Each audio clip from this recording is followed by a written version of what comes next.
અહીંયા હવ ડાયરો અત્યારે હોટલની લોબીમાં ભેગા થયા છીએ. અમારા મામાના હાથમાં ગુલાબના ગોટા છે, પણ તમને એમ થતું છે કે કોઈ એનું સન્માન કર્યું. નહીં, અમારી આખી મંડળી વતી અમારા મામા એક વિશેષ વ્યક્તિનું એક સન્માન કરવા જઈ રહ્યા છે.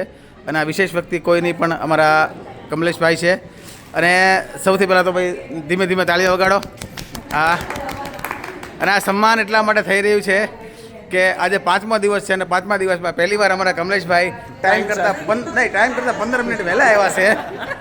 તો આખી આ અમારી ટૂર મંડળી તમારો ખૂબ ખૂબ આભાર વ્યક્ત કરે છે.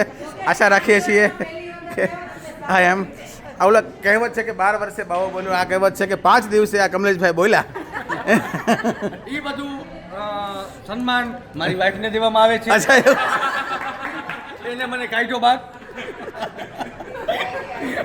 હાલો આ બાજુ આવતા રહ્યો. એ ભાગે જો આવી તમને પ્રેરણા કોણે આપી? અચ્છા, આ બધું સન્માન બધું હક એનો જી અચ્છા, આપો છો એ બધું એને મારી વાઈફને આપવામાં માંગુ છું. અચ્છા એમ ને, કાંઈ નહીં. હાલો, થેન્ક યુ. આવા રહેજો. જય ભોળિયાનાથ. જલ્દી